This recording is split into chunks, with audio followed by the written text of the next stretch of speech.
In the swirling sands of Middle Eastern politics and prophetic mystery lies a confrontation that has been foretold for thousands of years.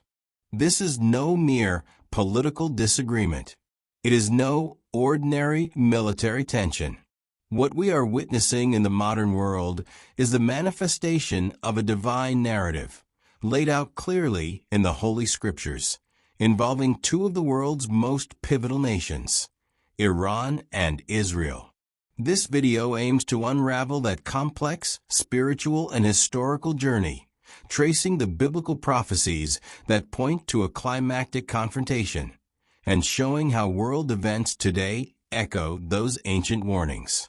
To truly grasp the magnitude of what lies ahead, one must begin at the very roots.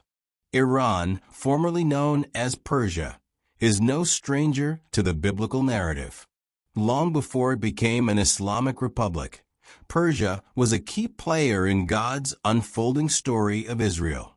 The book of Daniel provides insight into the angelic conflict behind the physical realm, mentioning in Daniel 10 verse 13 the prince of the kingdom of Persia, who withstood the archangel Gabriel. This is our first spiritual glimpse into the deeper dimensions of the geopolitical powers of Persia. Isaiah 45, on the other hand, offers a contrasting view, where Cyrus, the king of Persia, is called God's anointed, tasked with freeing the Jews from Babylonian captivity. So from the beginning, Persia's role was both spiritual and influential. Fast forward to the writings of Ezekiel, specifically chapters 38 and 39, and we see a terrifying coalition forming.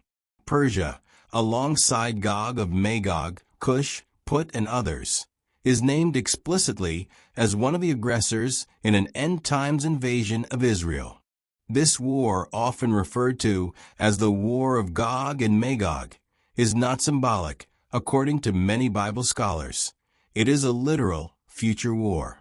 The coalition attacks Israel, the land of unwalled villages, coming from the north in what seems like a military alignment remarkably similar to modern geopolitical alliances: Russia, Iran, and Turkey.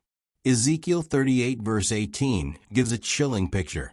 And it shall come to pass at the same time when Gog shall come against the land of Israel, that my fury shall come up in my face. What makes this prophecy so terrifying is its modern-day plausibility. Iran has, since 1979, become one of Israel's most vocal and committed enemies. With the rise of the Islamic Revolution came an entirely new doctrine, one that viewed Israel not as a neighbor, but as a curse to be eradicated. Psalm 83 speaks of a confederacy of nations whose unified goal is to cut them off from being a nation, that the name of Israel may be remembered no more. This isn't merely political posturing. It is a spiritual declaration of war. But the story doesn't end with threats. The rebirth of Israel in 1948 stands as one of the most profound fulfillments of biblical prophecy. Isaiah 66 verse 8 asks, "Can a nation be born in a day?" The answer came with the declaration of Israeli independence, a moment that not only resurrected a people, but also reignited the flames of prophetic destiny. The modern state of Israel, though small in size, plays an enormous role in the prophetic timetable. Its restoration triggered old hatreds and aligned nations in ways previously unimaginable. With its existence, the countdown to the end times was reignited. Jesus himself warned in Matthew 24 of wars and rumors of wars. The Apostle Paul spoke of a great falling away and a man of lawlessness to be revealed.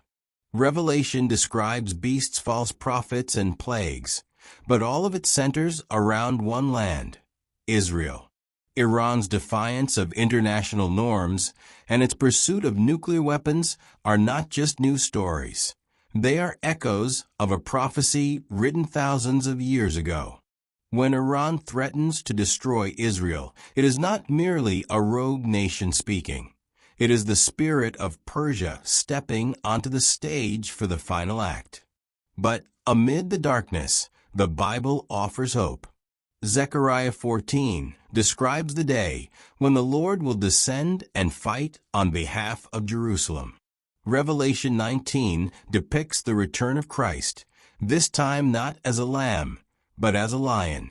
He will return with eyes like fire, wearing many crowns, and his name will be King of Kings and Lord of Lords.